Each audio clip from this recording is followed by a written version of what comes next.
சரி, ஒரு மங்களாச்சாரம் பண்ணிடலாம். ஓம் நமோ பகவதே வாசுதேவாய. ஓம் நமோ பகவதே வாசுதேவாய. ஓம் நமோ பகவதே வாசுதேவாய. ஓம் அஞ்ஞானதிமிராந்தஸ்ய ஞானாஞ்சனேய ஸலாகை சக்ஷும் ரும்மிலம் येन तस्मै श्री गुरुवे नमः. श्री चैतन्य मनोभीष्टं येन भूतले स्वयं रूपगदा मायं तथा शिवपातिम् हे कृष्णा करुण सिंधे दीन बंदे जगत्पदे हांता राधा हांता नमस्तुते सप्तहांजन गौरांगी राधे वृंदानेश्वरी वानुसुदेवी प्रियमानी हरि प्रिये वांच कल्पतराय कृप सिंधु एवस नाना पावनियो वैष्णवियो नमो नमः। जय श्री कृष्णा चैतन्य प्रभु नित्यानंद श्री अद्वैत गदाधर श्रीवासादि गौर भक्त वृंद। हरे कृष्णा कृष्ण कृष्ण हरे हरे हरे राम राम राम हरे हरे हरे कृष्णा कृष्ण कृष्ण हरे हरे हरे राम राम राम हरे हरे हरे कृष्णा कृष्ण कृष्ण हरे हरे हरे राम राम राम हरे हरे। हरे कृष्णा। எல்லாருக்கும் நமஸ்காரம்। हरे कृष्णा प्रभु जी। हरे कृष्णा माता जी। हरे कृष्णा। हरे कृष्ण प्रभु जी। हरे कृष्णा माता जी। हरे कृष्णा। हरे कृष्णा। हरे कृष्णा माता। हरे कृष्णा प्रभु जी। हरे कृष्णा माता जी। हरे कृष्णा प्रभु। हरे कृष्णा माता जी। இப்ப நாம பார்க்க போற அத்தியாயம் 17வது அத்தியாயம், ரொம்ப அழகான அத்தியாயம், கலிப்பெற்ற தண்டனையும் பரிசும். தலைப்பே ரொம்ப டிஃபரெண்டா இருக்கு இல்லைங்களா? ஏன்னா நம்மளுடைய கலியுகத்துல ஆரம்பிக்கும் போது பரிசுத்த மகாராஜா, அதாவது அந்த என்னென்ன அந்த கலியுகம் ஸ்டார்ட் பண்ணும் போது எப்படிலாம் நாம துன்பப்பட போறோம், எப்படி கலிபுருஷன் நம்மளை எப்படி ஆட்டி படைக்க போறாரு அப்படின்றதெல்லாம் நம்ம இந்த இதுல படிக்க போறோம். ரொம்ப அழகான இடத்துல இருக்கு. இதை சூத கோசாமி என்னென்ன சொல்றாங்க இந்த இடத்துல, பரிசுத்த மகாராஜாவோட அவருடைய எப்படி இதுல இந்த கலியை எப்படி அவரு நிர்வாகம் பண்றார், இதை பத்தி எல்லாம் படிக்க போறோம் இன்னைக்கு.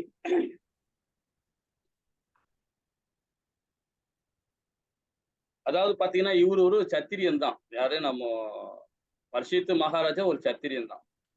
சத்திரியனா இருந்து எப்படி நாம இந்த கலிபுருஷர் அடக்க முடியும் அப்படின்றதையும் ரொம்ப அழகா பகவானுக்கு அவருக்கு அனுகிரகம் கொடுத்திருக்காரு. அதையும் எப்படி அவரு மெயின்டைன் பண்றாரு, எப்படி கொண்டு வர்றாரு அப்படின்றத இந்த அத்தியாயம் ஃபுல்லா சிறப்பா இதா இருக்கும். ஹரே கிருஷ்ணா. 17வது ஸ்லோகத்தை படிக்க ஆரம்பிக்கலாம் மாதாஜி. படிக்கலாம் பிரபுஜி. நான் வள்ளி துறை படிக்கலாமா மாதாஜி? பிரபுஜி ஒரு ஆளா படிங்க. படிங்க. தர்மா உபாச. தர்ம தேவதை கூறியது, உம்மால் பேசப்பட்ட இவ்வார்த்தைகள் பாண்டவ வம்சத்தைச் சேர்ந்த ஒருவருக்கு மிகவும் பொருத்தமானவையாகும். பரமபுருஷராகிய பகவான் ஸ்ரீ கிருஷ்ணரும் கூட பாண்டவர்களின் பக்தி பூர்வமான தகுதி முறைகளால் கவரப்பட்டு ஒரு துருதருக்குரிய கடமைகளை செய்தார். ஹரே கிருஷ்ணா பிரபுஜி. ஹரே கிருஷ்ணா. இங்க தர்ம தேவதை, ஏன்னா தர்ம தேவதை பாத்தீங்கன்னா அந்த மகாபாரதம் ஆரம்பிக்கிறதுக்கு முன்னாடி தர்ம தேவதை, அப்புறம் நம்ம பிரம்மா, இவங்க எல்லாமே நாரதம் எல்லாருமே பகவான் கிட்ட போய் முறையிட்டாங்க. சிவபெருமான் எல்லாருமே. ஏன்னா அதர்மம் தலை தூக்கி இருக்கிறது ரொம்ப இதா இருக்கு, சிரமமா இருக்குன்ற மாதிரி எல்லாம் சொன்னதுனாலதான் பகவான் இந்த வையகத்துல நான் பாதயுகத்துல கண்டிப்பா அவதாரம் கொடுப்பேன்னு பகவான் உத்தரவாதம் கொடுத்திருந்தார். ஆனா இந்த இடத்துல பகவான் போன பிறகு அதர்மங்கள் அதிகமாகப்படும் அப்படின்றத வேதங்கள்ல குடிக்கப்பட்டிருக்கு. அதன் பிரகாரம் இங்க தர்ம தேவதை என்ன சொல்றாங்க பாரு. ஏன்னா பாண்டவர் எப்படி அவங்க பகவானுக்கு பக்தியோட செயல்பட்டாங்க, அவங்க செயல்பட்டாங்க இல்லைங்களா? சோ அது எப்படி அவங்க செயல்பட்டாங்க அப்படின்றத ரொம்ப அழகா இந்த ஸ்லோகம் மூலியமா சொல்றாங்க. உன்னால் பேசப்பட்ட வார்த்தைகள் பாண்ட வம்சத்தை சேர்ந்த ஒருவருக்கு மிகவும் சுத்தமானதாக. பரமபுருஷ பகவானின் ஸ்ரீ கிருஷ்ணரால் கூட பாண்டவர்களின் பக்தி பூர்வமான தகுதி முறைகளை கவரப்பட்டு ஒரு தூதருக்குரிய கடமையை செய்தார். இந்த இடத்துல அழகா சொல்லப்பட்டிருக்காங்க. இதுல நம்ம பிரபுபாதா என்ன விளக்கம் கொடுக்குறாருன்னு சொல்லிட்டு பொருளுரை பார்ப்போம். ஹரே கிருஷ்ணா மாதாஜி. இதை படிக்க முடியுமா பொருளுரைய? நான் படிக்கட்டுமா? படிங்க. பொருளுரை. படிக்கிறீங்களா? படிக்கிறேன். பரீட்சித்து மகாராஜனால் அளிக்கப்பட்ட வாக்குறுதிகளும் விடப்பட்ட சவால்களும் உண்மையான அவரது சக்தியை ஒருபோதும் மிகைப்படுத்தியவை ஆகாது. மத கொள்கைகளை மீறுபவர்கள் ஸ்வர்க லோகவாசிகளாக இருந்தாலும் அவர்களாலும் தமது கண்டிப்பான ஆட்சி முறையிலிருந்து தப்ப முடியாது என்று பரீட்சித்து மகாராஜன் கூறினார். பகவானின் பக்தர் ஒருவர் பகவானுக்கு இணையாக சக்தியுடையவராகவும் இருக்கிறார் என்பதால் அவர் பொய்யான தற்பெருமை கொண்டவராக இருக்கவில்லை. மேலும் ஒரு பக்தரால் அளிக்கப்படும் வாக்குறுதி நிறைவேற்றுவதற்கு மிகவும் கடினமானது என்றாலும் பகவானின் கருணையால் அது நன்கு நிறைவேற்றப்படுகிறது. பாண்டவர்கள் தங்களுடைய தூய பக்தி தொண்டினாலும் பூரண சரணாகதியாலும் பகவானையே தங்களது சாரதியாகவும் சில சமயங்களில் தூதுவராகவும் செயற்பட செய்தனர்.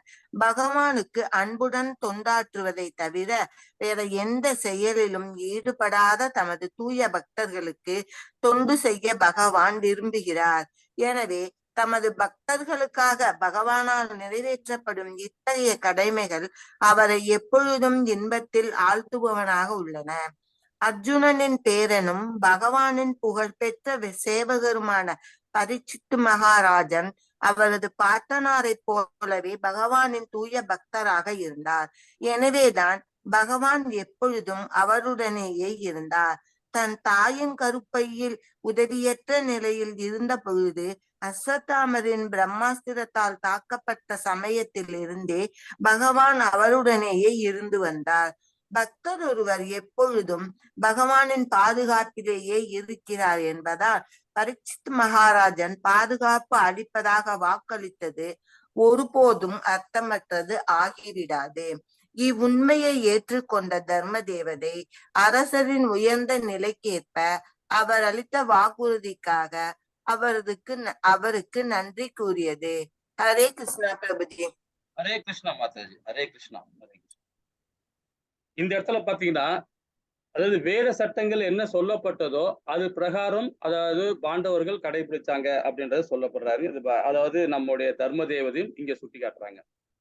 இப்ப நாம கூட பாத்தீங்கன்னா வேத பாடசாலையில எப்படி நமக்கு என்ன மாதிரி சின்ன வயசுல இருந்து சொல்லி கொடுத்தாங்க, எப்படி நாம அதை கடைபிடிக்கிறோம், எப்படி நம்ம அதை ஃபாலோ, அதுதான் நம்ம முக்கியமான விஷயம். நாம எல்லாமே பந்தப்பட்ட வாழ்க்கை தான் வாழ்ந்துட்டு இருக்கோம் இல்லைங்களா? நம்ம எல்லாருமே இந்த கலியுகத்துல. ஆனா பந்தப்பட்ட வாழ்க்கையை வாழும்போது எப்படி பற்றற்ற தன்மையை நாம எப்படி வாழணுன்றது வேதங்களை ரொம்ப அழகா கொடுத்துருக்காங்க. நாம எத்தனை பேர் நம்ம அதை ஃபாலோ பண்றோன்றதை நாம தான் யோசனை பண்ணணும். நாம இந்த நான் 10க்கு 10 ரூம்ல உட்காந்துட்டு இருக்கோம். எல்லாருமே நாம இந்த பகவத்கீதை, இந்த பாகவதம், ஸ்ரீமத் பாகவதம் இதெல்லாம் நம்ம கேட்டுட்டு இருக்கோம். நல்லா இது பண்றோம். ஆனா இதை விட்டு வெளியே போகும்போது பாத்தீங்கன்னா நிறைய பேர் பௌதிகத்தை தான் போவோம். ஏன்னா அது நம்மளுடைய பழக்க வழக்கங்கள். அது கொஞ்சம் கொஞ்சமா நம்ம மாத்திக்கிட்டு தான் இருக்க முடியும் இல்லைங்களா? இதுதான் இங்க தர்ம தேவதை ரொம்ப அழகா சொல்லியிருக்காங்க. ஆனா பாண்டவர்கள் எப்படி அதை ஃபாலோ பண்ணாங்கன்றதையும் இங்க அழகா சொல்லப்பட்டிருக்கு. ஆனா நாம அதெல்லாம் ஃபாலோ பண்றோமா அப்படின்றத நாம முக்கியமா ஏன்னா பகவத்கீதையும் சரி பாகவதும் சரி நாம கேட்கறதோட தான் சரி நிறுத்திக்கிறோம். ஆனா அதை நம்ம ஃபாலோ பண்றோமான்னு நாம தான் அதை முடிவு பண்ணணும். இப்ப நான் மத்தவங்களும் அதை சொல்லி நமக்கு அந்த பக்தி வராது. நாம தான் அந்த பக்தியை நாம எடுக்கணும்னா நாம தான் அது வேதங்களை படிக்கணும், உபநேசங்களை படிக்கணும், புராணங்களை படிக்கணும், அதை கேட்கணும். அதுபடி நம்ம வாழ்வியல்ல அது கொண்டு வரணும், செயல்படுத்தணும். செயல்படுத்தினாதான் நம்ம பக்தி பூர்ணமா அடைய முடியும். இல்லைன்னா இந்த கலியுகத்துல இன்னும் நிறைய சிரமமா பட்டிருக்கோம். அடுத்தவங்களை பத்தி குறை சொல்றது, அடுத்தவங்களை பத்தி பேசுறது, இது எல்லாமே பௌதிகம் தான். இங்க அழகா கொடுத்திருக்காங்க. இப்ப அடுத்ததுல என்ன சொல்றாங்க பார்ப்போம். மனிதனில் மிக சிறந்தவராக சாஸ்திரங்களில் நானே படிச்சேன். மனிதரில் மிகச் சிறந்தவரே சாஸ்திர அனுபவமற்ற தத்துவவாதிகளின் வெவ்வேறு அபிப்பிராயங்களால் நாங்கள் குழப்பம் அடைந்திருப்பதால் எங்களுடைய துன்பங்களுக்கு காரணமான கயவனை ஆராய்ந்தறிவது மிகவும் கடினமாக உள்ளது. ஹரே கிருஷ்ணா மாதாஜி. ஹரே கிருஷ்ணா.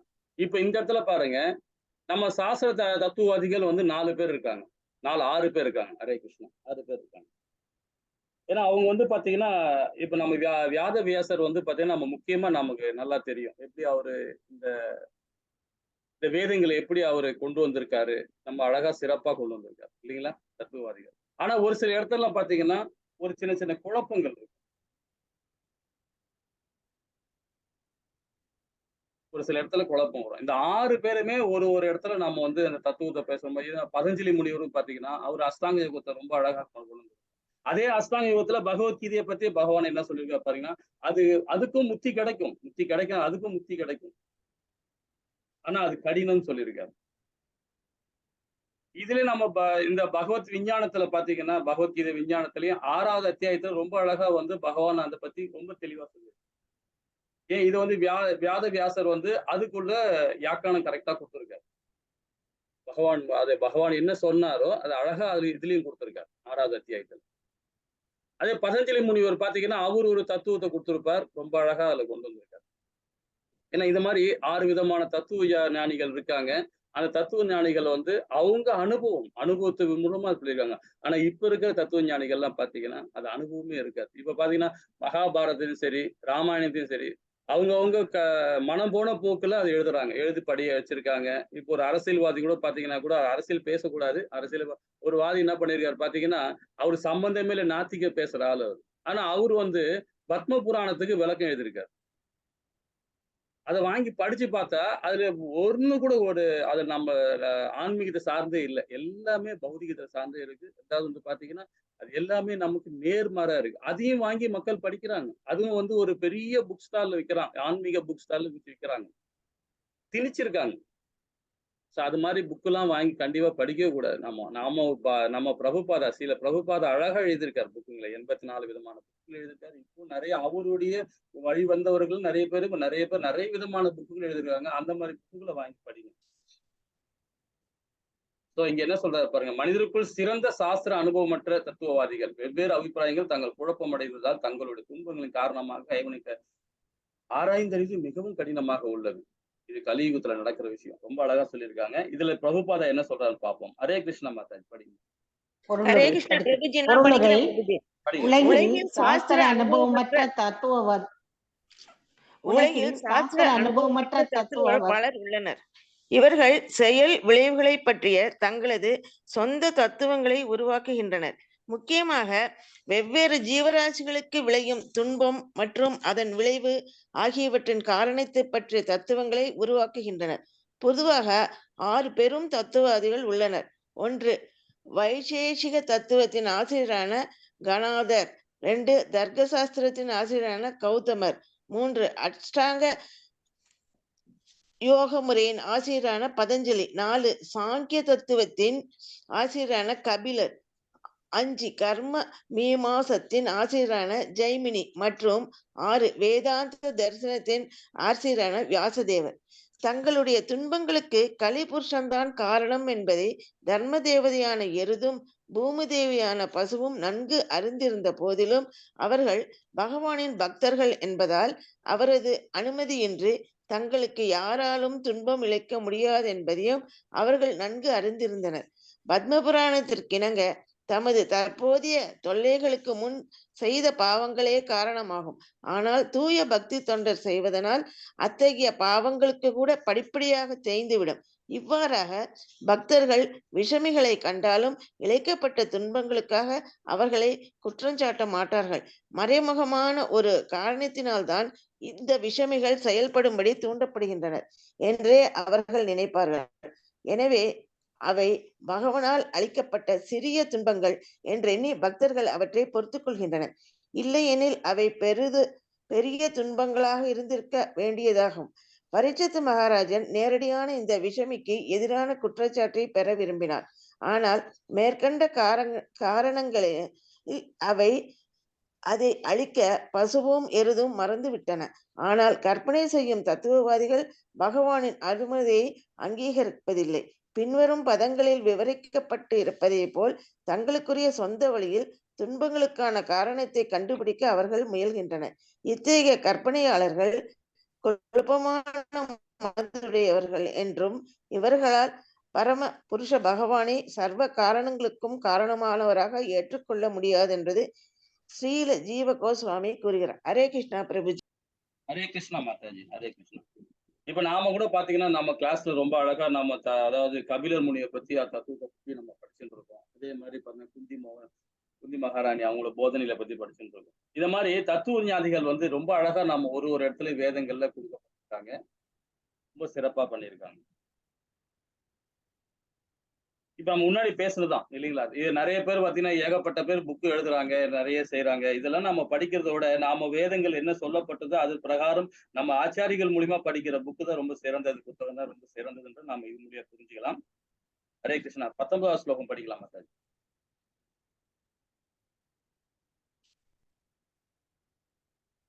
ஹரே கிருஷ்ணா. ஏதாவது படிக்கிறீங்களா? மொழிபெயர்ப்பு எல்லா வகையான இருமைகளையும் ஒப்புக்கொள்ள மறுக்கும் சில தத்துவவாதிகள் ஒருவரது சொந்த இன்ப துன்பங்களுக்கு அவரே பொறுப்பாளி என்று கூறுகின்றனர். பிறர் அமானுஷ்யமான சக்திகளே அதற்கு பொறுப்பு என்றும் மற்றவர்கள் செயல்தான் அதற்கு பொறுப்பென்றும் கூறுகின்றனர். ஆழ்ந்த பௌதிகவாதிகளோ இயற்கைதான் முடிவான காரணம் என்று சாதிக்கின்றனர். ஹரே கிருஷ்ணா மாதாஜி. இப்ப இந்த 3 விதமான செயல்பாடு இந்த 19வது ஸ்லோகத்துல கொடுத்திருக்காங்க. இந்த தத்துவ ஞானிகள் எப்படி விளக்குறாங்க அப்படின்னு.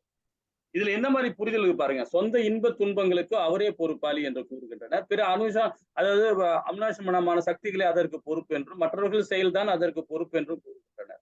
இந்த 3 விதமான செயல்பாடுகளை உங்களுடைய புரிதல் எப்படி இருக்கு கேட்கலாம். பார்க்கலாமா? யாராவது சொல்ல முடியுமா மாதாஜி? வரக்கூடிய இன்ப துன்பங்களுக்கு அவங்க தான் காரணம். ஒரு சொந்த இன்ப துன்பங்களுக்கு அவங்கதான் பொறுப்பு. அவங்களுடைய பாவ புண்ணிய விளைவுகளுடைய இதுதான் நம்முடைய இன்ப துன்பங்கள் அப்படிங்கறத புரிஞ்சுக்கிட்டேன். பிரபுஜி, சில சமயம் அமானுஷ சக்திகள் அதுக்கு பொறுப்பாகுது பிரபுஜி. இப்போ நம்ம ஒரு பஸ்ல போறோம்னு வச்சுங்க, அது ஒரு ஆக்சிடென்ட் ஆகுது, நம்மளுடைய பொறுப்பு கிடையாது. ஏதோ ஒரு சக்தி அது ஆக்சிடென்ட் ஆக்குது. அப்ப அந்த இடத்துல அமானுஷ சக்திகள் அந்த இடத்துக்கு அதாவது அது பொறுப்பாகும் அப்படின்னு. அதாவது எல்லாமே நம்மளுது கிடையாது, சில அமானுஷ சக்திகளும் இருக்கு. அதுதான் பிரபுஜி நான் சொல்றது.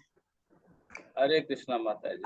ஆமா பிரபு, 3 விதமான துன்பங்கள் படிச்சிருக்கோம் பிரபு. ஒண்ணு நம்மளுடைய இது, அடுத்து அதிதெய்வம் அதிபூதம் அப்படின்ட்டு.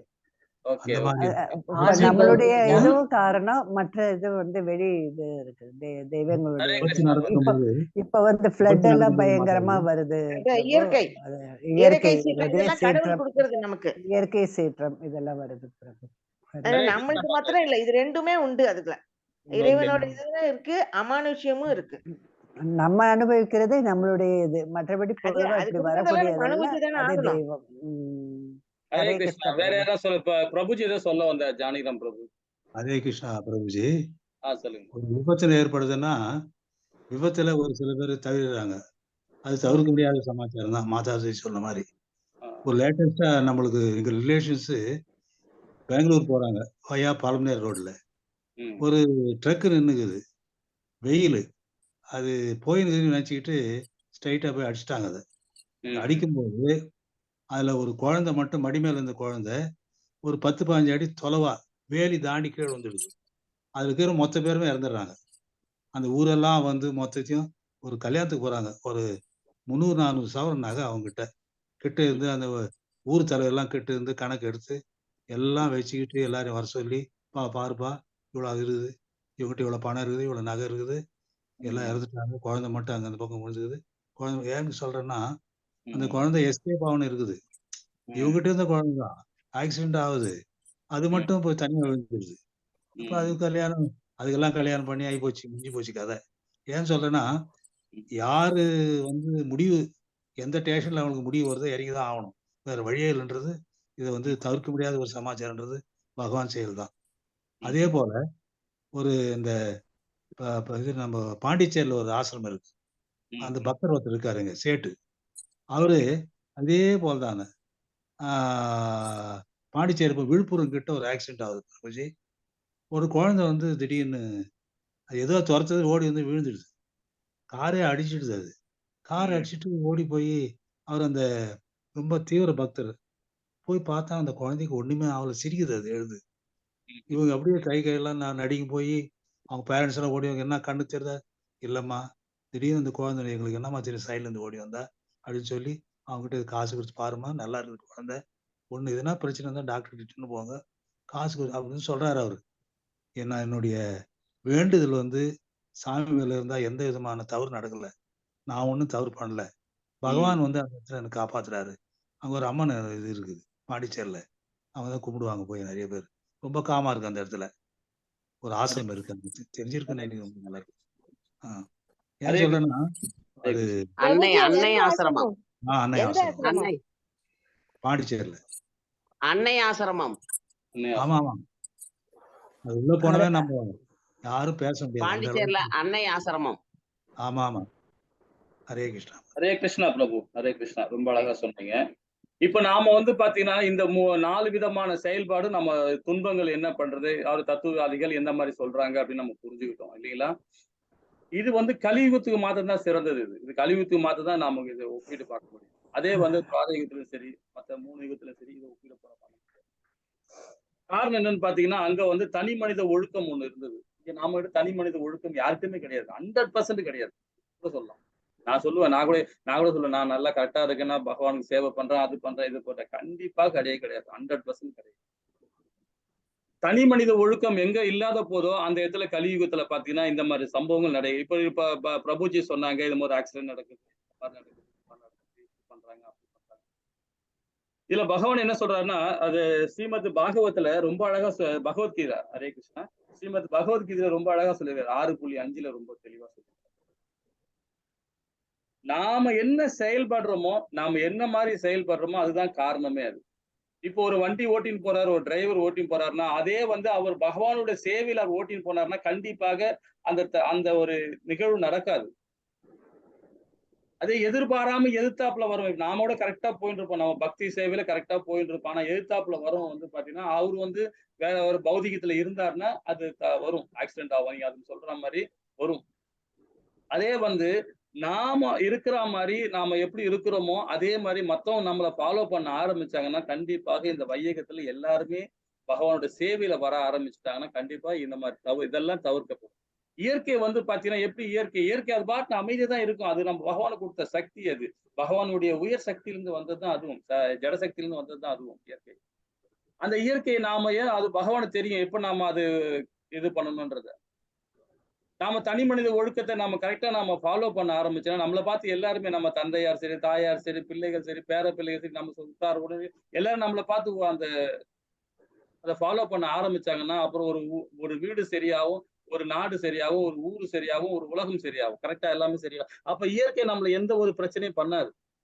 அதுதான் ரொம்ப அழகா ஸ்ரீமத் பகவத்கீதையில 6.5 ரொம்ப அழகா சொல்லியிருக்காரு. இதுல பிரபுபாதா இதுக்கு ரொம்ப நல்ல விளக்கம் கொடுத்திருக்காரு.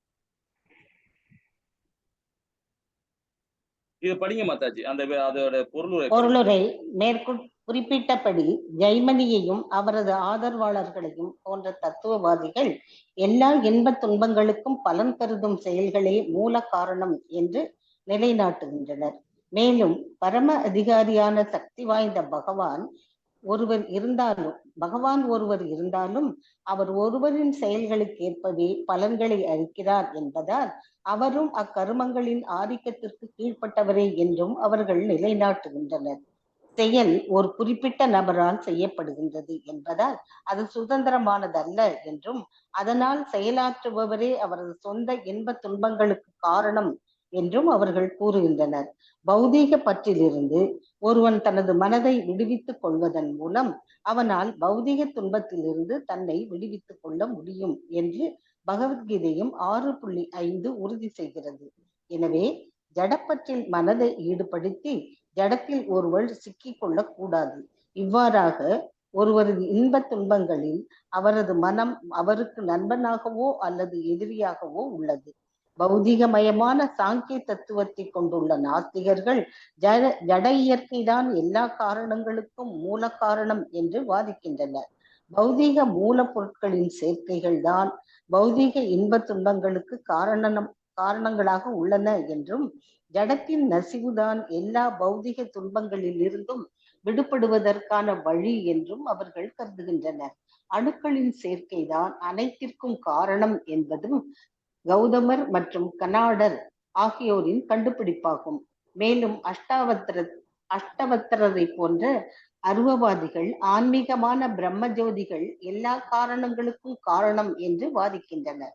ஆனால் பகவத்கீதையில் பகவான் தாமே அருவ பிரம்மத்திற்கு பிறப்பிடம் என்றும், அதனால் பரம புருஷராகிய அவரே சர்வ காரணங்களுக்கும் முடிவான காரணம் என்றும் அறிவிக்கிறார்.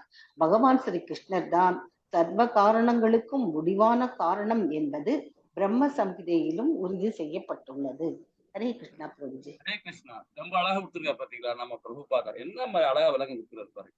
ஒரு தத்துவவாதிகள் அந்தந்த அவங்களுக்கு ஏத்த மாதிரி அவங்களுடைய வேதங்களை என்ன சொல்லப்படும் அதுக்கு ஏத்த மாதிரி அவங்க சொல்லியிருக்காங்க. ஆனா நாம நம்மளுடைய பகவத்கீதையில பாத்தீங்கன்னா 6.5 ரொம்ப தெளிவா சொல்லியிருக்காங்க. நாம என்ன கர்மா செய்யறோமோ அதுதான் நமக்கு. அது நீ தனி மனித ஒழுக்கத்தோட நீங்க வேத சட்டங்கள் என்ன சொல்லப்பட்டதோ அது முடி நீங்க ஃபாலோ பண்ணீங்கன்னா எல்லாருமே சரியாயிடுவாங்க.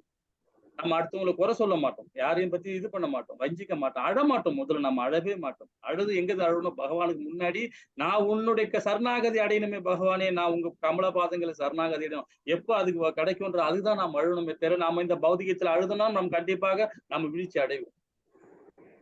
அழுது ரொம்ப தப்பு. அது பகவானுக்கிட்ட மாத்திரம் தான் அழணும். அதே மாதிரி குறை சொல்றது ரொம்ப அதிகமா குறை சொல்றது, கம்மியா சொல்றது, எது சொல்றாலும் குறை சொல்றது தப்பு. அதான் இங்க ரொம்ப அழகு. ஏன்னா இது பாத்தீங்கன்னா நம்மளுடைய செயல்பாடை வச்சுதான் எல்லாமே நடக்கும். நம்ம எப்படிப்பட்ட செயல்பாடு பகவானுக்கு தொண்டு செய்துதான் நம்ம வந்திருக்கோன்றத அதை மட்டும் நம்ம புரிஞ்சுக்கிட்டு நம்ம செயல்பட ஆரம்பிச்சோம்னா இந்த கண்டிப்பாக எந்த ஒரு இயற்கை சீற்றமே நம்மள ஒண்ணும் செய்யாது. ஏன்னா அவர் தானே ஆதி அந்தம், அவர்தான் நம்மள வழி நடத்துறாரு. நம்ம அவர்கிட்ட சரணாகதி அடையினா அவர் என்ன நம்ம கிட்ட போட்டி போட்டு சொல்லிட்டு இருக்காரு. ஒண்ணும் நீ என்ன 1 கொடுத்தா நான் உனக்கு 4 கொடுப்பேன் அப்படின்றாரு. இதே ஸ்ரீமத் பகவத்கீதையில ரொம்ப அழகா சொல்லப்பட்டிருக்காரு. ஸ்ரீமத் பாகவத்துல 6வது காண்டத்திலும் ரொம்ப அழகா சொல்லப்பட்டிருக்காரு. என்ன நீ எனக்கு கொடுக்குறியோ அதை நாளா உனக்கு கொடுப்பேன், உன் கூடவே இருப்பேன்றார் பகவான். இது மாதிரி எங்க உத்தரவாதம் கொடுக்கவே மாட்டாங்க. இது மாதிரி அந்த அளவு உத்தரவாதம் கொடுக்குறாரு. நாம செயல்பாடுறோமா அது நம்ம கிட்ட தான் இருக்கு. அதுதான் சொல்றாரு பகவான் ஸ்ரீ கிருஷ்ணர் தான் சர்வ காரணங்களுக்கு முடிவான காரணம். அவரே பிரம்ம சமயத்துல ரொம்ப அழகா சொல்லப்பட்டிருக்காரு. இருவில் என்ன சொல்றான்னு பார்ப்போம். ஹரே கிருஷ்ணா. விவாதத்தினால் துன்பத்திற்கான காரணத்தை விசாரித்தறியவோ அல்லது கற்பனையின் மூலமாக அதை அறியவோ அல்லது வார்த்தைகளால் அதை விவரிக்கவோ ஒருவராலும் முடியாது என்று நம்பும் சில அறிஞர்களும் உள்ளனர். ராஜர்ஷியே, இதில் எது பொருத்தமானது என்பதை உமது புத்தியால் நீரே ஆராய்ந்து கொள்ளும். பொருளுரை. மேலே விளக்கியது போல் பரம புருஷரின் அனுமதியின்றி எதுவும் நடைபெறாது என்பதில் பகவத் பக்தர்களான வைஷ்ணவர்கள் முழு நம்பிக்கை கொண்டுள்ளனர். பகவான் எங்கும் பரவியுள்ள பரமாத்மா என்பதால் அவர் ஒவ்வொருடைய இதயத்திலும் இருந்து கொண்டு எல்லா செயல்களையும் கண்காணித்து அவற்றிற்கு சாட்சியாக உள்ளார் என்று பகவத்கீதை 15.15 உறுதி செய்வதால் அவரே பரம கண்காணிப்பாளர் ஆவார். தகுதியுள்ள ஒரு நீதிபதியின் முன் நிரூபிக்கப்பட்டால் அல்லாது ஒருவரை அவரது கெட்ட செயல்களுக்காக தண்டிக்க கூடாது என்ற நாஸ்திகனின் விவாதம் இங்கு தவறென நிரூபிக்கப்பட்டுள்ளது. ஏனெனில் ஜீவராசியின் நிரந்தர சாட்சியும் இணைபிரியா தோழருமான பகவானை நாம் ஏற்றுக்கொள்கிறோம். கடந்த வாழ்விலோ அல்லது தற்போதைய வாழ்விலோதான் செய்துள்ள அனைத்தையும் ஒரு ஜீவராசி தான் செய்துள்ள அனைத்தையும் ஒரு ஜீவராசி மறந்துவிடக்கூடும். ஆனால் ஜடவுடல் என்னும் ஒரே மரத்தில் தனிப்பட்ட ஆத்மாவும் பரமாத்மாவும் இரு பறவைகளைப் போல் அமர்ந்துள்ளனர் என்பதை நாம் தெரிந்து கொள்ள வேண்டும். அவர்களுள் ஒருவனான ஜீவராசி மரத்தில் உள்ள கனிகளை அனுபவிக்கிறான். ஆனால் பரமாத்மா சாட்சியாக இருந்து அச்செயல்களை கண்காணிக்கிறார். எனவே ஜீவராசியின் எல்லா செயல்களுக்கும் உண்மையில் சாட்சியாக இருப்பவர் பரமாத்மாவே. அவரது தூண்டுதலால் மட்டுமே கடந்த காலத்தில் தான் செய்திருப்பதை ஒரு ஜீவராசியால் நினைவு கூறவோ அல்லது மறக்கவோ முடியும். எனவே அவர் எங்கும் பரவியுள்ள அருவ பிரம்மமாகவும் எல்லோர் இதயத்திலும் இதயவாசியான பரமாத்மாவாகவும் இருக்கிறார். அவர் கடந்த, நிகழ் மற்றும் எதிர்காலங்களை எல்லாம் அறிந்திருப்பவர் ஆவார். அவரிடமிருந்து மறைக்கப்படக்கூடியது எதுவும் இல்லை. பக்தர்கள் இவ்வுண்மையை அறிந்திருப்பதால் பலன்களில் அதிக ஆசை கொள்ளாமல் தங்கள் கடமைகளை அவர்கள் மனப்பூர்வமாக செய்கின்றனர்.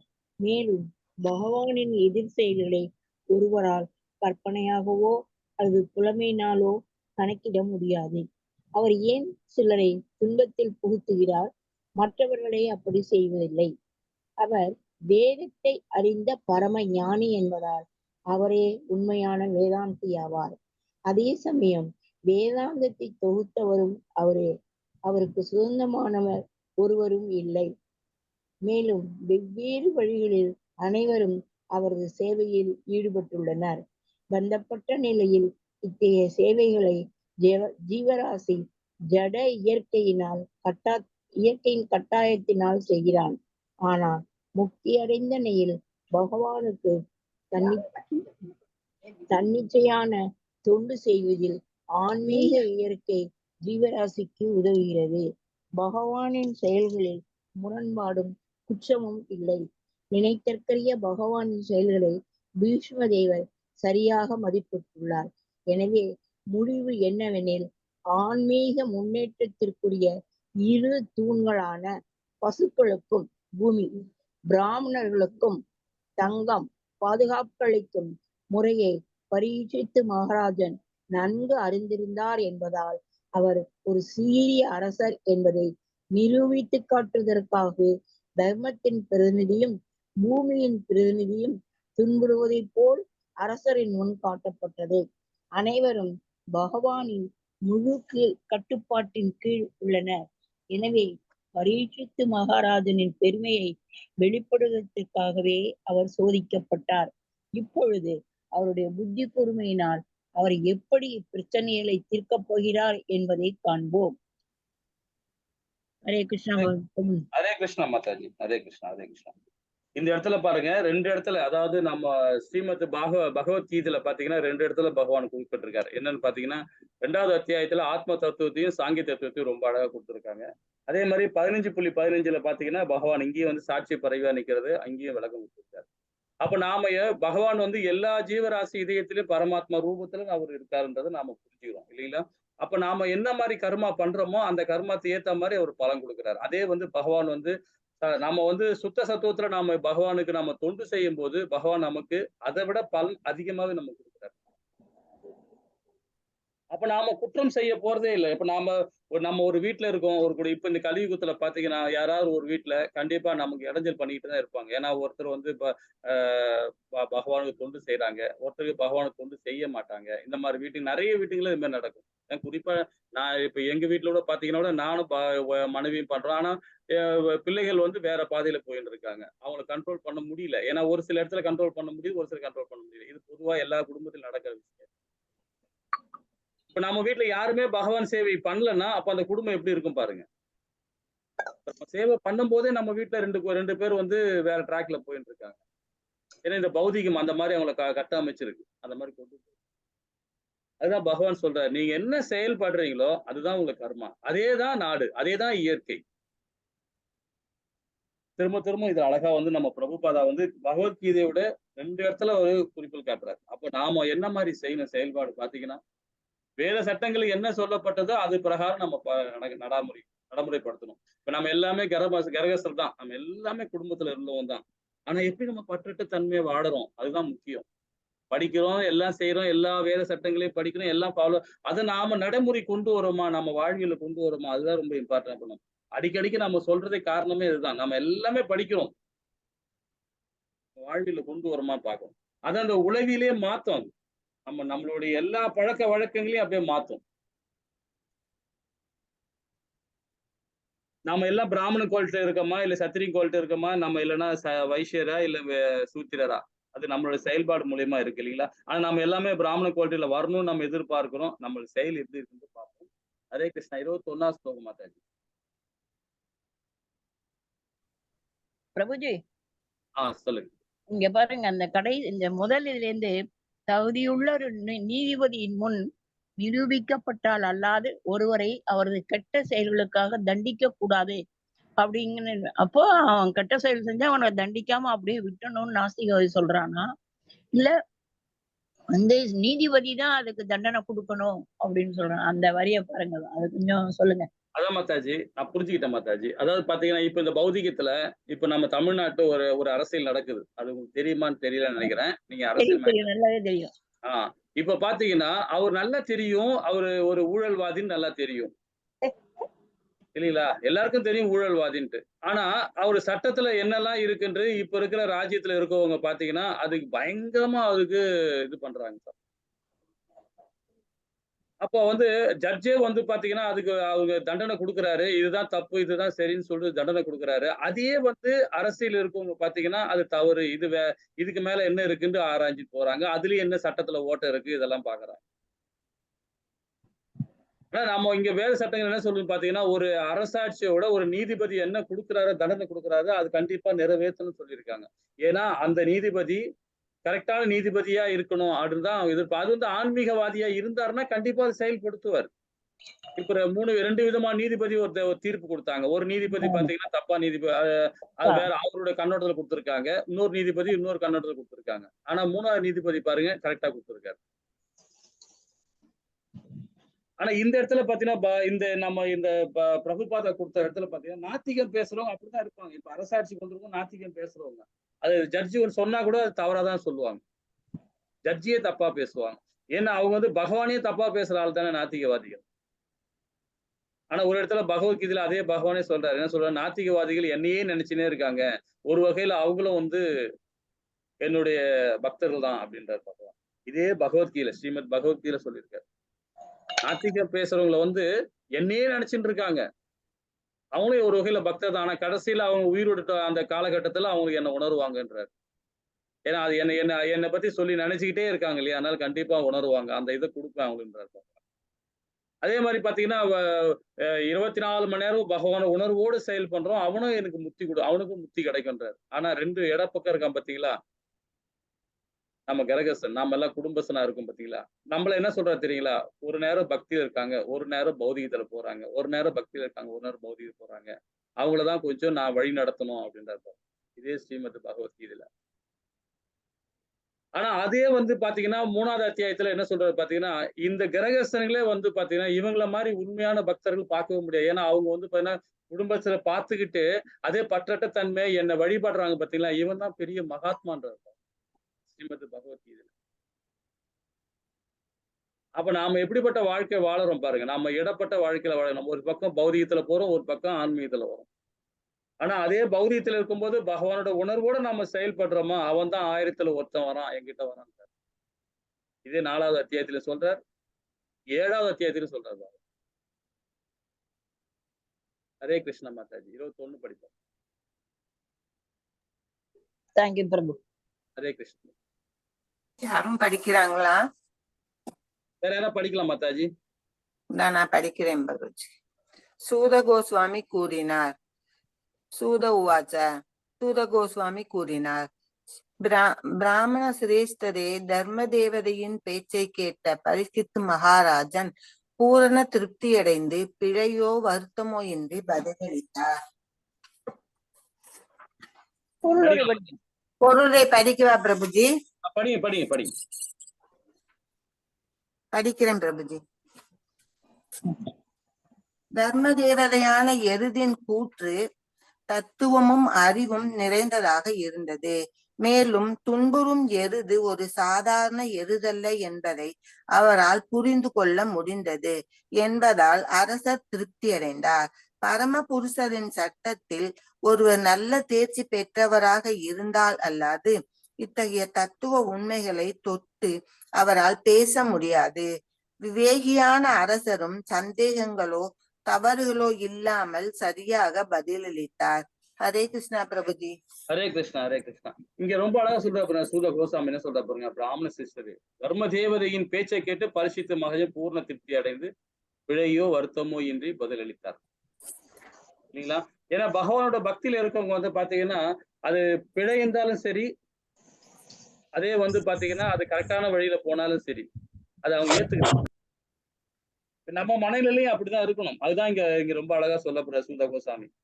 நாம தப்பு பண்ணோம்னா அது நாம செஞ்ச தப்பு தான். அது நம்ம அடுத்தவங்க ஒரு ஆபீஸ்ல வேலை பார்க்கிறோம், ஒரு ஆபீஸ் நிர்வாகம் பண்ண, இப்ப ஆபீஸ் வேலை இல்ல, இப்ப நம்ம ஒரு ஆபீஸ் ஒரு பிசினஸ் பண்றோம், பிசினஸ் கீழே நம்ம கீழே ஒரு 20-30 பேர் வேலை பாக்குறாங்கன்னா அந்த வேலை பார்க்கறதுல ஒருத்தர் இப்படி இருப்பாரு, ஒருத்தர் அப்படி இருப்பாரு, ஒருத்தர் இப்படி இருப்பாரு, இப்ப மாறி தான் இருப்பாரு.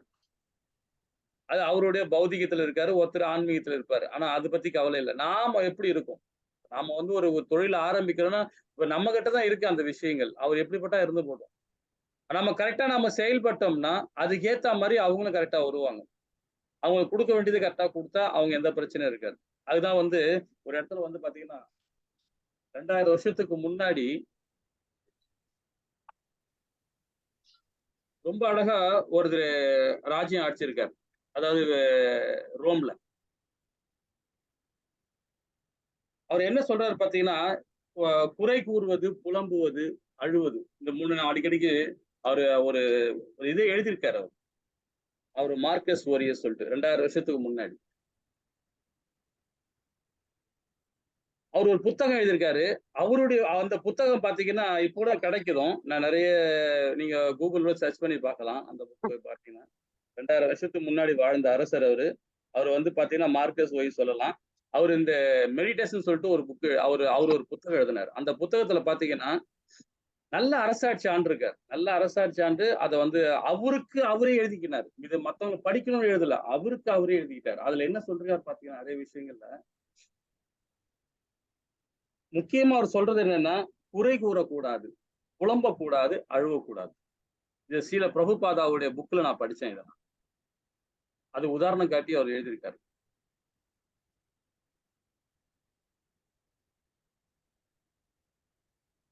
மக்கள் கிட்ட வந்து எப்படி அவங்கள வழி நடத்தணும் அப்படின்றத ரொம்ப அழகா, ஏன்னா யாரையுமே நம்ம கண்ட்ரோல் பண்ணக்கூடாதான், யாரையுமே நம்ம கண்ட்ரோல் பண்ணக்கூடாது. கண்ட்ரோல் பண்ணணும்னு வச்சுங்களேன், அப்ப நாம பந்தப்பட்ட வாழ்க்கை வாழறோம். அது வந்து எப்படி சொல்ல வருதுன்னா, இப்ப இயற்கை இப்ப நம்ம வந்து கட்டுப்படுத்த முடியும் அப்படின்னா ஒரு 2 விதமா நம்ம எடுத்துக்கலாம். இயற்கையை நம்ம கட்டுப்படுத்த முடியுமா? கண்டிப்பா முடியாது, இல்லைங்களா? ஆனா நம்மள நாமே கட்டுப்படுத்த முடியும். அதுதான் நம்ம செய்யணும். அதுக்கு எதிர்மாறா இப்ப நம்ம அடுத்தவங்களை கட்டுப்படுத்தோம்னு நினைச்சாவே அது பந்தப்பட்ட வாழ்க்கை, அது ஆன்மீகமே கிடையாதுன்றார். அது ஸ்ரீல பிரபுபாதாவும் அது விளக்கம் கொடுக்குறாரு, ரொம்ப அழகா விளக்கம் கொடுத்துருக்காரு. நீங்க அடுத்தவங்களை கட்டுப்படுத்த நினைச்சீங்கன்னா அது பௌதீகம்.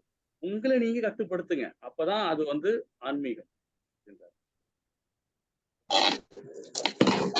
மத்தவங்களை பார்த்து அழறதோ பேசுறதோ இதெல்லாம் பாத்தீங்கன்னா நான் அந்த புத்தகத்தை ஒரு சில விஷயங்கள் நான் படிக்கிறேன் பாருங்க. இந்த புத்தகத்தில் உள்ள மகத்துவம் என்னவென்றால், அவர் அரசராக இருந்த போதிலும் அவர் எப்பொழுதும் எந்த தவறும் செய்வதில்லை. அது மட்டுமல்ல, அவர் ஒருபோதும் சஞ்சலப்படுத்துவதோ மன அழுத்தத்துக்கு ஆளாவதே இல்லை. மேலும் அவர் யாராவது தன்னிடம் குறை கூறுவதாக இருந்தாலும் அதை பற்றி அவர் காது கொடுத்து கேட்பதும் கிடையாது.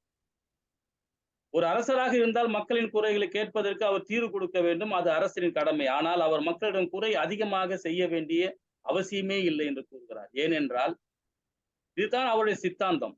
இதுதான் சில நம்மளுடைய பரிசுத்த மகாராஜா ரொம்ப அழகாக கொண்டு வர. ஏன்னா ஆன்மீகவாதிகள் அப்படிதான் இருப்பாங்க.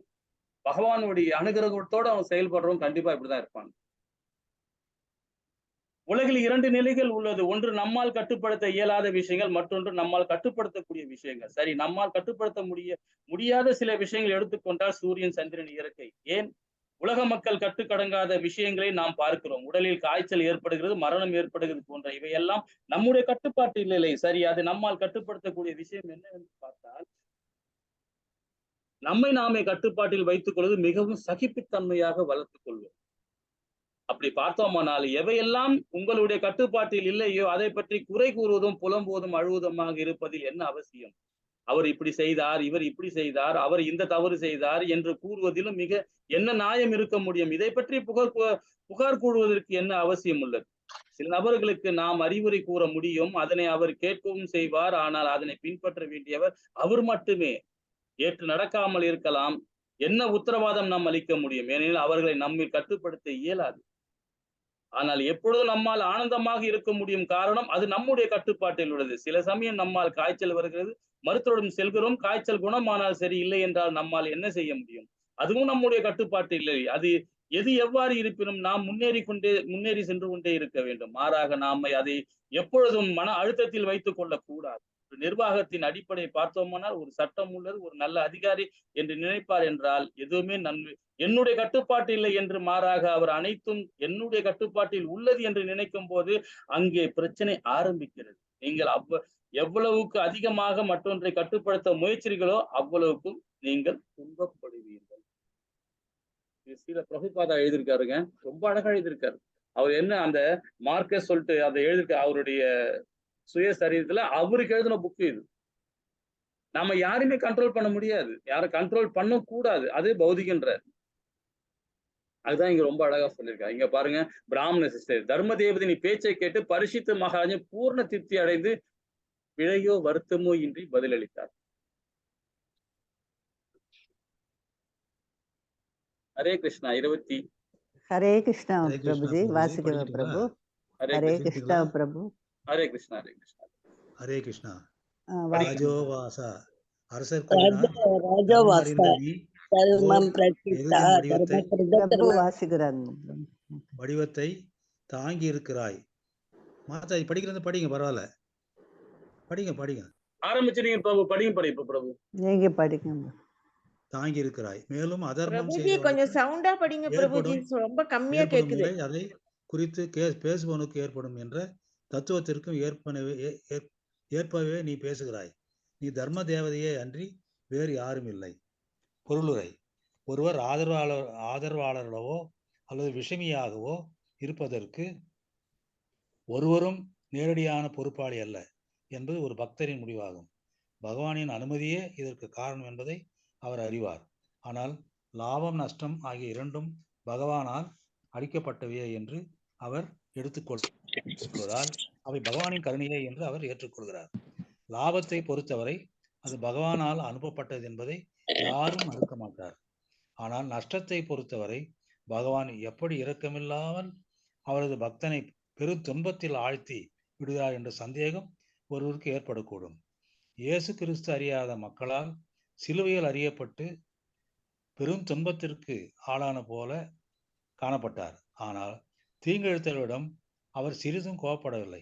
இதுவே அனுகூலமான அல்லது அனுகூலமற்ற ஒன்றை ஏற்றுக்கொள்ள முறையாகும். எனவே ஒரு பக்தருக்கு விஷமியை அல்லது தீங்கு செய்தவனை அடையாளம் காண்பவனும் அந்த விஷமிக்கு சமமான பாவம் செய்தவனாகவே தெரிகிறான். பகவானின் கருணையால் பக்தன் எல்லா தீமைகளையும் பொறுத்து கொள்கிறான். பரிஷித் மகாராஜன் இதை கவனித்தால் அந்த எருது தர்ம தேவதையே என்பதை புரிந்து கொண்டார். அதாவது ஒரு பக்தனுக்கு துன்பமே இல்லை, ஏனெனில் அனைத்திலும் பகவானையே காணும் பக்தன் ஒருவனுக்கு பெயரளவையேனும் அத்துன்பமும் கூட பகவானின் கருணையே. பிறரால் துன்புறுத்தப்படும் போது அனைவரும் அரசாங்க அதிகாரியிடம் புகார் செய்வார்கள். என்ற போதிலும் கலிபுருஷனால் சித்திரவதை செய்யப்பட்டதை குறித்து பசுவும் எருதும் அரசரிடம் எந்த புகாரும் செய்யவில்லை. எருதின் அசாதாரண நடத்தையை கொண்டு அது நிச்சயமாக தர்ம தேவதையாக இருக்க வேண்டும் என்று அரசன் முடிவு செய்தார். ஏனெனில் மத கோட்பாடுகளின் மென்மையான நுட்பங்களை வேறு யாராலும் புரிந்து கொள்ள முடியாது. ஹரே கிருஷ்ணா பிரபுஜி. ஹரே கிருஷ்ணா. ஹரே கிருஷ்ணா. ஹரே கிருஷ்ணா. ஹரே கிருஷ்ணா. இங்க பாத்தீங்கன்னா இந்த லாப நஷ்டம் தான் ரொம்ப அழகா சொல்லப்பட்டிருக்காங்க இல்லைங்களா? நாம என்ன செயல்பாடு பண்றோமோ அதுதான் நமக்கு இதுன்னு சொல்லப்படும் போது, அப்போ பகவத்கீதையில இதை பத்தி பகவான் ரொம்ப அழகா சொல்லுறாரு. இருமையில இருக்கவே கூடாது, நம்ம ஒருமையில தான் இருக்கணும். ரெண்டாவது, லாப நஷ்ட கணக்கை நம்ம பார்க்க கூடாது. நம்மளுடைய பணியை நாம இப்போ என்ன செம்மனமா நாம செய்யணும் வாழ்நாள்ல.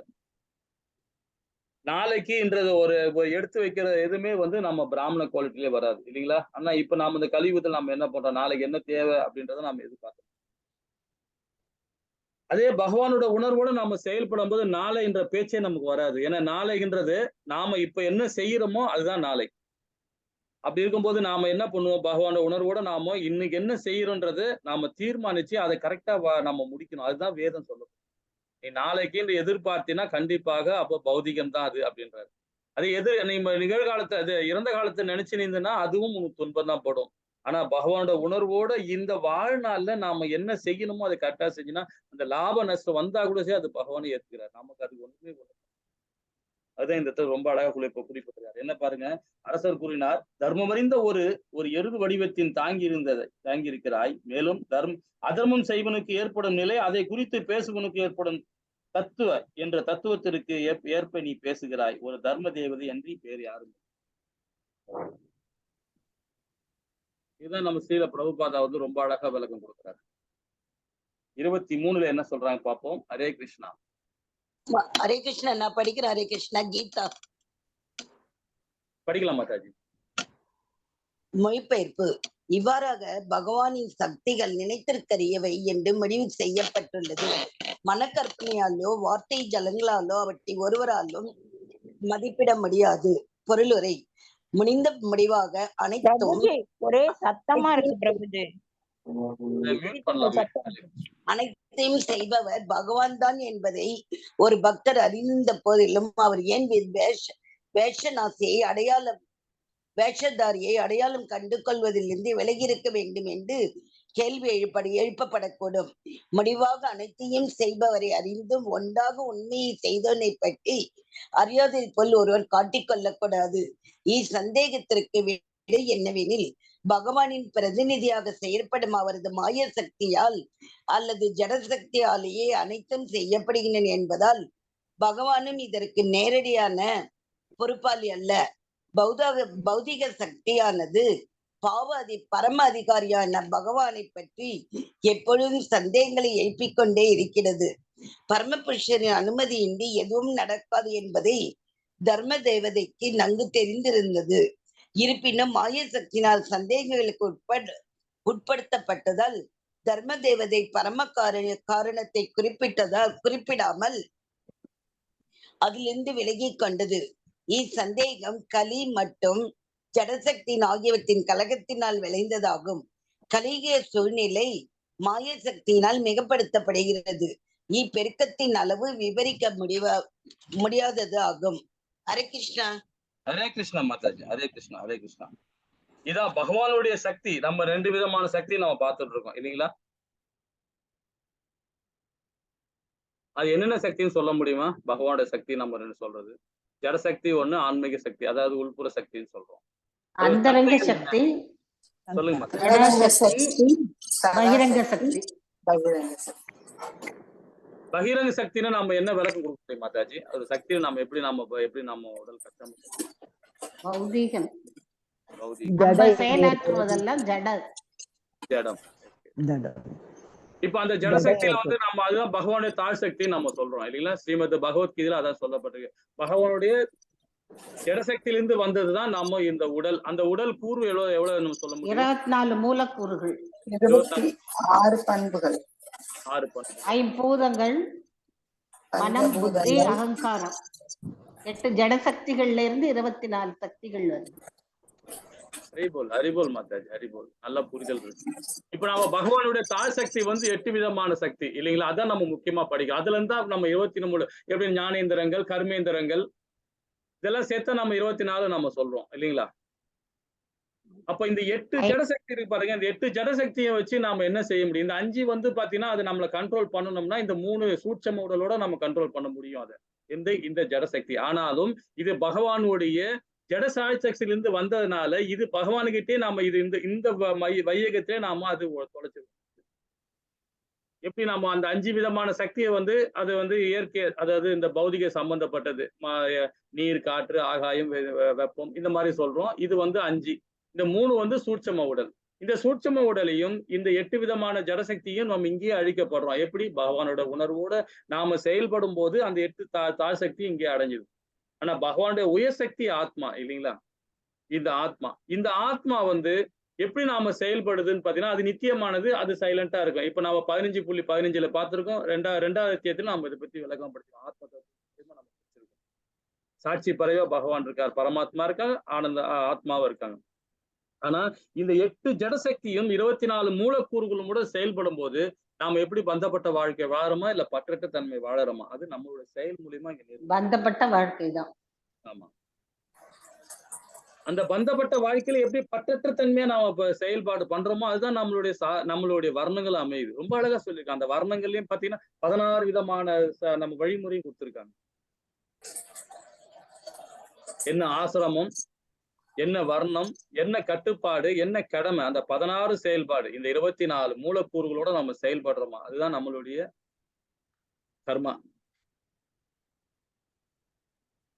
பகவான் இங்க சொல்லியிருக்காரு, அந்த உயர் சக்தின்றது ஆத்மா. அந்த ஆத்மா கிட்ட இந்த 8 ஜட சக்தியை ஆட்டி படைக்குதுன்றார். இப்ப அடுத்த உடலை தேடி போறோமா, அடுத்த உடல் கிடைக்குமா கிடைக்க கூடாதான்றது நம்ம கர்மா, நம்ம கர்மேந்திரன் மூலியமா எப்படி நம்ம புத்தி ஞானத்தோட நாம எப்படி செய்யறோம் அப்படின்றத நம்மளுடைய செயல்பாடு. ரொம்ப அழகா கொடுத்துருக்காங்க இதுல.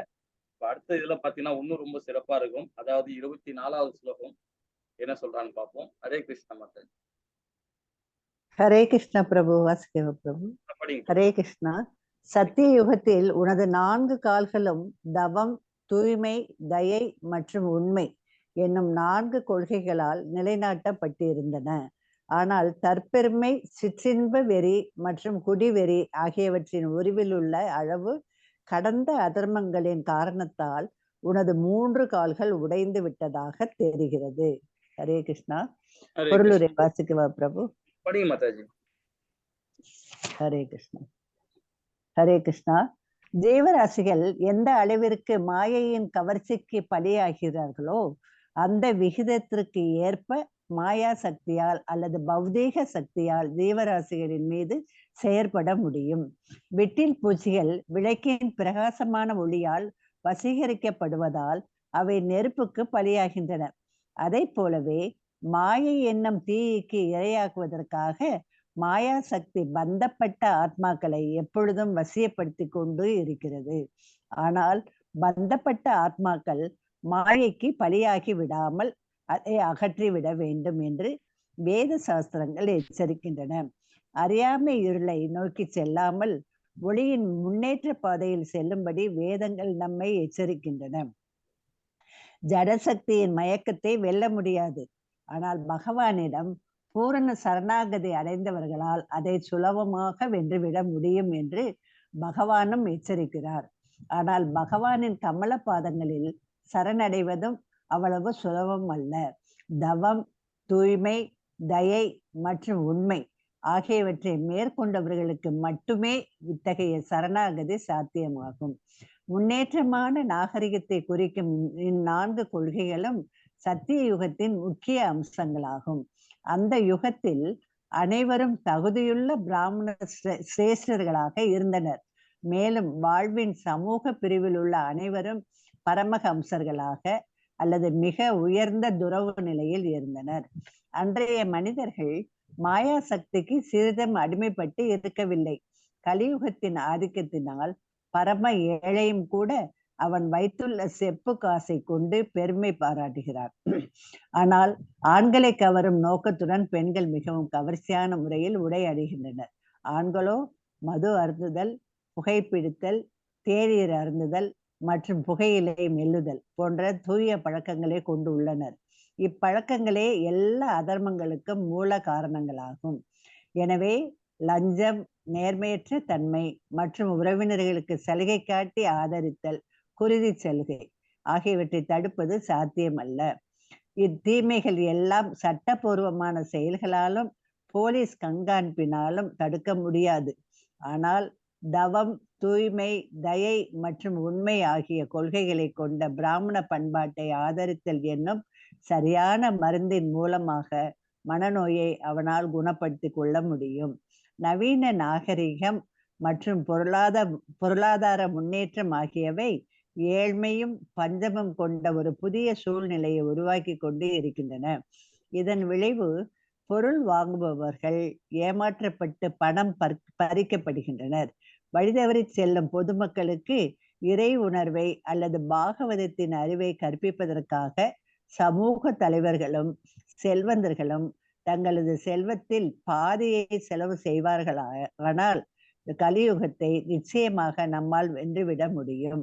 உலகில் அமைதியை ஏற்படுத்த மக்கள் எவ்வளவுதான் முயன்றாலும் போலியான தற்பெருமை, சிற்றின்ப வெறி மற்றும் போதைப் பொருட்கள் உட்கொள்ளல் ஆகியவை மனிதனின் அமைதி பெறும் வழியிலிருந்து திசை திருப்பிவிடும்.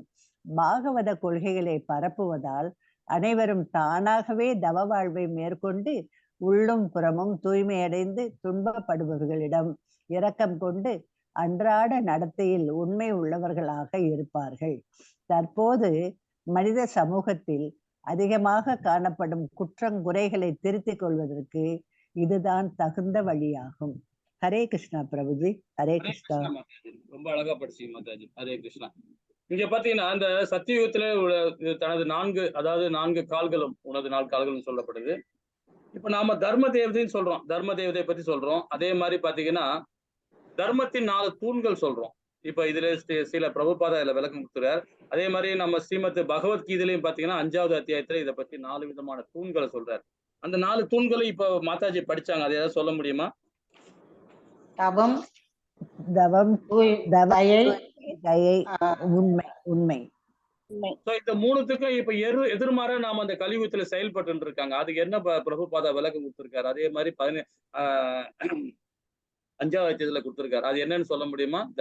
அந்த தர்ம தூணை வந்து கெடுக்கிறது எந்த செயலால கெடுக்கிறோம்?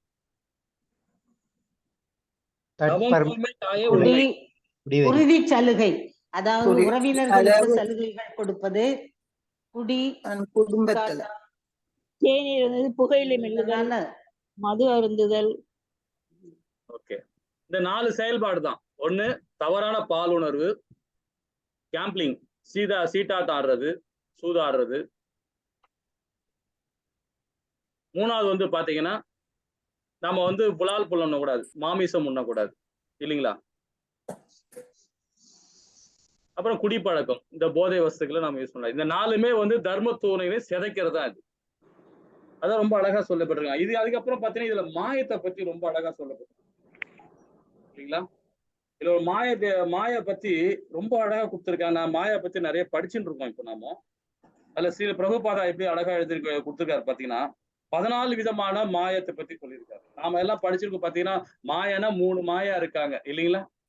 குணத்தி மாயா, அசித்தி மாயா, அசிய மாயா, 3 மாயா படிச்சிருக்கோம் இல்லைங்களா? அது அதாவது சத்துவ குணத்துல, ரசோ குணத்துல, தமோ குணத்துல 3 விதமான மாயா படி. அந்த 3 விதமான மாயால சத்துவ குணத்துல இருக்கும்போது ஜீவ மாயா, குணமாயா நம்மளை எப்படி ஆட்கொள்ளுது அப்படின்னா திரிமுத்திய மாயா, இந்த 3 மாயா இது இல்லாம சேருது. இப்ப இந்த 14 மாயத்துல வந்து 14 விதமான செயல்பாடு இருக்கு. ரொம்ப அழகா பிரபுபாத விளக்கம். நான் முதல்ல ஒன்று படிக்கிறேன் பாருங்க. மாயா என்றால் சக்தி அல்லது திறன். அது பரமபுருஷன் பகவானின் பூர்ண சக்தியாகும். இது பகவானால் படைக்கப்பட்டதுதான் இந்த மாயா. மாயா என்பது ஒரு பரம்பொருள், ஒரு சக்தி. அது சாஸ்திரங்கள் அது மேதநாயா அப்படின்னு சொல்லப்படுது. அதாவது அளவிட முடியாத பிரம்மனை அது அளவிட வழி வகுக்கும் அஃது என்று விளக்கப்படுகிறது. அதாவது இப்ப நல்லா பாருங்க, அளவிட முடியாத பிரம்மனை எது அளவிட வழி வகுக்கும் அஃதுன்றாங்க. இப்ப நாம பிரம்ம நிலை அடைகிறோம்னு வச்சுங்களேன், அது நம்மளை வந்து அளவிட முடியாத வழியை கொண்டு போக மாட்டோம். பிரம்ம நிலை அடையும் போது அது நம்மளால சாத்தியப்படாது, நம்ம கிட்ட வரவே வராதுன்றார். அது 2வது மாயா பார்த்தீங்கன்னா, மாயா என்றால் இச்சை அல்லது விருப்பம் என்று பொருள். மாயா என்பது பகவானின் விருப்பத்தை குறிக்கிறது. இதுல சில ஜீவ கோசாமி தன் கிருஷ்ணர், அதாவது சர்பத்தி என்ற அந்த நூல்ல எழுதியிருக்காரு. என்ன சொல்ற பாத்தீங்கன்னா, மகா சமீகத்தலை என்ற நூலுப்படி ஆத்ம மாயா என்பது பரமபுருஷனின் இச்சையை குறிப்பதாக கூறலாம். பரமபுருஷனை பிரிந்த சக்தி, அதாவது ஸ்ரீ பூ துர்கா ஜீவ மாயா என்று அறியப்படுகிறது. இது ஆத்ம மாயா அல்லது அவருடைய சுய இச்சை என்றும், முக்குணங்களால் அடங்கிய குணமாயா என்றும், ஜட ஆத்மிகா என்றும், ஜட சக்தி என்றும் அழைக்கப்படும். ஒரு மாயா மொத்தம் 14 விதமான மாயத்தை வந்து எப்படி அவரு பகவானுக்கு வந்து கண்ட்ரோல் இப்படி கொண்டு வராரு பாருங்க. ஜடமாயா, குணமாயா, திருப்தி மாயா. அதாவது மாயா என்பது பகவானின் உள்புற சக்தியை, சுரூப சக்தியை என்பதை குறிக்கிறதாம். இத சில ஜீவ கோசாமி தன்னுடைய அந்த புக்ல எழுதியிருக்காரு, தனியா எழுதியிருக்காரு. என்ன சொல்றாரு பாருங்க, நித்தியமான பரமபுருஷ பகவான் விஷ்ணு, அதாவது மாயா எனப்படும் தன்னுடைய நித்திய சக்தியமாக உட்புற சக்தியினால் சேவை செய்யப்படுவதால் அவர் மாயா அல்லது மாயாவின் கட்டுப்பாட்டாளர் என்று அழைக்கிறார். 4வதுல பாத்தீங்கன்னா, பகவான் ஏமாற்றும் சக்தி, அதாவது பகவானின் ஏமாற்றும் சக்தி எனப்படும் புராதன சக்தி என்றும் மாயா என்று சொல்ல குறிப்பிடுகிறது. இதுல சில ஜீவ கோசாமி அவருடைய புக்ல எழுதியிருக்காரு பாருங்க, மாயா என்பது பகவானின் ஏமாற்று சக்தியை குறிக்கிறது. பகவானுடைய ஏமாற்று சக்தி. மாயா என்றால் கிருபை அல்லது கருணை என்று பொருள். மாயை என்றாலே எத்தனை வடிவத்துல கொடுக்குறாங்க பாருங்க. 5வதுல கொடுக்குறாங்க, மாயா என்றால் கிருபை அல்லது கருணை என்று பொருள். அதே மாதிரி சில ஜீவ கோசாமி தன்னுடைய இதில் எழுதியிருக்காரு பாருங்க, என்னுடைய கருணை மூலம் அறியாமல் இருந்து விடப்பட்டிருக்கும் பக்தர்கள் மிகப்பெரிய ஐஸ்வர்யங்களையும் இந்த பௌதிக உலகில் இன்பங்களையும் கூட விரும்புவதில்லை. 6வது சொல்றாரு பாருங்க, மாயா என்றால் தம்பே, அதாவது அல்லது வஞ்சித்தல் என்று பொருள்படும். தம்பே என்பதற்கு பொதுவான அர்த்தம் தற்பெருமை என்பது கூட. ஆனால் இவ்விடத்தில் பொருத்தமான அர்த்தம் அதுவல்ல. இங்கு தம்ப என்பது மாயையின் ஆற்றலான ஏமாற்றுதல் அல்லது வஞ்சித்தல் என்பதை குறிக்கிறது. சில ஜீவ கோசாமி இந்த இரு அர்த்தங்களையும் சிபார்சு செய்யும் வகையில் பின்வருமாறு கூறுகிறார். என்ன, மாயா என்றால் வஞ்சித்தல் அல்லது கருணை என்று பொருள்படும் அப்படின்றார். 7வது சொல்றாங்க பாருங்க, ஞானத்தை பத்தி சொல்றாரு. மாயா என்றால் ஞானம் அல்லது அறிவு என்றும் பொருள்படுமா. மாயா என்றால் அறிவு அல்லது அறிந்து கொள்வது. அதாவது மாயா என்றால் அறிவு அல்லது அறிந்து கொள்வது. அப்ப நம்ம மாயத்துல இருக்கோமா இல்லையான்றது அந்த ஞானம் மூலியமா நாம் அறியறதுக்கு தான் பாத்தீங்கன்னா அதுவும் மாயான்ற. 8வதுல மாயா என்றால் வாயான அறிவு அல்லது அறிந்து கொள்ளும் ஆவல் என்றும் பொருள்படும். இவ்வாறாக நினைத்து கொண்டு எந்த கன்றுகளும் கிருஷ்ணரின் நண்பர்களும் கிருஷ்ணரின் ரூபத்தில் விரிவங்களை என்பதை தெய்வீக ஞானம் என்னால் பிரம்மதேவரால் காண முடிந்தது. ஸ்ரீமத் பகவத்கீதை பாகவதத்துல 10.13 38 சொல்லப்பட்டிருக்காங்க இந்த அர்த்தத்தை. அது ஸ்ரீல ஜீவ கோசாமி அது விளக்கம் கொடுக்கிறார். இங்க தெய்வீக குணம் என்பது கடவுளின் மீதான பிரத்யோகமான அன்பினால் அலங்கரிக்கப்பட்ட பேராவலை குறிக்கிறது. பகவான் பலராமர் இந்த ரகசியத்தை புரிந்து கொள்வதற்கு ஒப்பற்ற தகுதியை பெற்றார் என்பதை இது வெளிச்சம் போட்டு காட்டுகிறது. 8வது மாயா பற்றி சொல்றார். புத்தி அல்லது அறிவு என்று பொருள்படும். புத்தியை பத்தி சொல்றார். புத்தி ஜட உடலின் மற்ற மூலங்களில் பரமபுருஷ பகவானின் சொந்த சக்தியில் இருந்து வெளிப்பட்டவை என்று கூறப்பட்டாலும் ஜட உலகில் இந்த மூலங்கள் பகவானின் வெளிப்புற சக்தியாகும். இது பகவானின் உட்புற சக்தி மற்றும் தனி ஆன்மீக ஆத்மாவின் உள்ளடங்கிய நடுத்தர சக்தியில் இருந்து வேறுபட்டதாகும். வெளிப்புற சக்தியானது தூய்மையற்றது, முழுவதும் குற்றம் நிறைந்ததாகும். அதனால தான் தூய ஆன்மீக ஆத்மாவானது வெளிப்புற சக்தியினால் பௌதீக உடல் என்னும் தன்னுடைய வீட்டை விட்டு வெளியேறுகிறது. அப்ப பகவானுடைய ஜட சக்தின்றது இந்த 8 விதமான சக்தி. இதுல 24 பண்புகளோட வருது.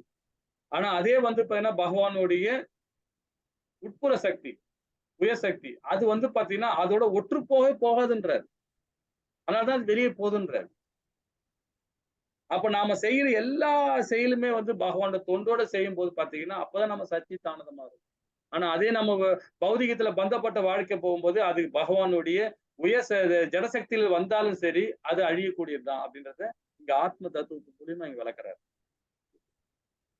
விழுந்திருக்கும் நிலையில் உள்ள உணர்வு நிலை, கனவு காணும் நிலை, கனவற்ற உறக்க நிலை ஆகியவை புத்தியின் 3 நிலைகள் என்று அறியப்படுகின்றன. ரசோனோ மற்றும் பல்வேறு நிலைகளையும் பகவானின் மாய சக்தியிலிருந்து வெளிப்படமாகும். இது ஸ்ரீமத் பாகவத்துல 12வது காண்டத்துல 4வது அத்தியாயத்துல 25வது ஸ்லோகத்தை சொல்லலாம். மாயா என்றால் ஆன்மீக ஞானத்தை குறிக்குமா, இதுவும் சொல்றாங்க பாருங்க. மாயா ஆன்மீக ஞானத்தை குறிக்குமா. அதுல ஸ்ரீல ஜீவ கோசாமி சொல்றாரு பாருங்க, மாய சக்தியினால் தாக்கம் தணிந்து கடவுளின் கடனிஷத்தில் ஞானத்தில் முதிர்ச்சி அடைந்தவுடன் அவ்வழி உயிர் வாழி தன்னுணர்வு ஒளிவூட்டப்படுகிறது. இவ்வாறாக அவன் தன்னுடைய சுய இருப்பில் பிரகாசிக்கிறான். இதே ஸ்ரீமத் பாகவத்துல 1வது காண்டத்துல 3வது அத்தியாயத்துல 34வது ஸ்லோகத்துல சொல்றாரு. 11வது மாயத்தை சொல்றாரு பாருங்க. மாயா என்றால் திருகுணத்தின்கா, அதாவது அல்லது பௌதீக இயற்கையின் முக்குணங்கள் உள்ளடங்கிய பகவானின் வெளிப்புற சக்தி பகரங்க சக்தி என்று பொருள்படும். பகவானின் சக்தி மாய அந்தரங்க பகரங்க என்று அறியப்படுகிற மாயின் திகைப்படைக்கும் சக்தி என்று சில சமயங்கள் கூட காண முடியும். 12 சொல்றாங்க பாருங்க. மாயா என்றால் குணமாயா அல்லது பிரதானம் அதாவது பௌதீக உலகின் மூலங்கள் மற்றும் உலகின் மறைமுகமான காரணம் என்றும் பொருள்படும். மாயின் இவ் அம்சங்கள் சேர்ந்த பிரகிருதி என்று அழைக்கப்படலாம். இந்த இயற்கையை இது இயற்கை, நாம இந்த உடலே மாயதான் சொல்றாங்க. அதே மாதிரி இந்த இயற்கையும் மாயதான். இந்த இருவகையான தோற்றங்கள் கூட ஜட இயற்கை. இது சூசனமான காரணங்கள் ஜடத்தின் வெளிப்படுத்தப்பட்டு உற்பத்தி பொருட்களும் உள்ளடங்கியது. மற்றொன்று அனுபவிப்பாளர் என்றும் அறியப்படும் உணர்வுள்ள உயிர் வாழி. இது ஸ்ரீமத் பாகவதத்துல 11வது காண்டத்துல 24வது ஸ்லோகத்துல 24வது அத்தியாயத்துல 4வது ஸ்லோகத்தை சொல்லப்பட்டிருக்காங்க இந்த மாயத்தை பத்தி. அதே மாதிரி 13வது மாயம் பாருங்க. 13ல என்ன சொல்றாங்க பாருங்க. மாயா என்பது பௌதிகத்தின் முக்குணங்கள் சமநிலையில் இருக்கும் பிரகிருதி, அதாவது சாம்ப அவஸ்தையா என்றும் என்னும் நிலையை குறிப்பதாக கூறலாம். இயற்கை ஆதியில் 3 பௌதிக குணங்கள் சமநிலையாக இருக்கிறது. இந்த முக்குணங்கள் பௌதிக இயற்கையின் மட்டுமே சார்ந்தவை, உன்னதமான ஆன்மீக ஆத்மாவை சார்ந்ததல்ல. சத்துவம், ரஜோ மற்றும் தமோ ஆகிய முக்குணங்களின் இந்த பிரபஞ்சத்துடைய படைத்தல், காத்தல் மற்றும் அழித்தலின் சக்தி வாய்ந்த காரணங்களாகும். இது ஸ்ரீமத் பாகவத்துல 11வது காண்டத்துல 22வது அத்தியாயத்துல 12வது ஸ்லோகத்துல சொல்லப்பட்டிருக்கு. 14வது மாயா என்ன சொல்றாரு பாருங்க. மாயா என்னும் சொல்லுக்குரிய நேரடியான பொருள் என்னவென்றால் இதுவல்ல, இது மா, இது மா, இது யா என்று இரு ஆசிரங்கள் சேர்ந்து வார்த்தை மா என்றால் யா என்றால் இது அது என்று சொல்லப்படும். இது போன்ற கருத்தில் ஸ்ரீல பிரபுபாதா மாயா என்பதற்கு பின்வரும் அர்த்தத்தை அறிந்துள்ளார். ஏனென்றால் எதுவென்றால் பகவான் ஸ்ரீ கிருஷ்ணர் இல்லாமல் நிலைத்திருக்க முடியும் என்னும் பொய்யான கருத்து மாயை எனப்படும். அல்லது எதுவென்று பரமபுருஷரின் திருப்திக்காக இல்லாமல் வேறு நோக்கத்திற்காக இருப்பதே மாயை எனப்படும். இது ஸ்ரீமத் பாகவதத்துல 11.11 12 சொல்லப்பட்டிருக்கு. 11வது காண்டம் 11வது அத்தியாயம் 12வது ஸ்லோகத்துல நாம என்ன செயல்படுறோமோ பகவானை மையப்படுத்தி செயல்படுற செயல் பாத்தீங்கன்னா அதுதான் பக்தி யோகம். பகவானை மையப்படுத்தாத செயல் எந்த செயல் செய்யறோமோ அது எல்லாமே மாயா. அப்போ நாம நாம எந்த நிலையில இருக்கோன்றதை நாமளே உணர்கிறோம். இந்த 14 மாயாவும் ரொம்ப அழகா சொல்லப்பட்டிருக்காங்க. மாயாவோட விளக்கத்துக்கு. ஹரே கிருஷ்ணா மாதாஜி. ஹரே கிருஷ்ணா பிரபுஜி. ஹரே கிருஷ்ணா. அதாவது மாயான்றது நம்மகிட்ட இருக்கிற ஒரு சில மறந்து போற தன்மையும் கிடைக்குது, தவறான வழியும் ஊக்குவிக்கிற ஒரு சமாச்சாரம் தான் நம்ம பிரபுஜி. ஆமா மாதா, ஆமா பிரபு, கரெக்ட் தான் பிரபு. ஹரே கிருஷ்ணா. ஏன்னா ஒரு மதத்துல அவங்க என்ன சொல்றாங்கன்னா சைத்தான் வச்சுக்கிறான். ஐயோ சைத்தானு கூட வச்சுக்கிறேன் ஒழிய நீ அது எப்பயுமே உனக்கு தவறான வழிதான் காட்டும். அது நீ உஷாரா இருக்கணும். அவங்க சொல்லுவாங்க பாத்ரூம்ல இருக்குமா அது சைத்தான்.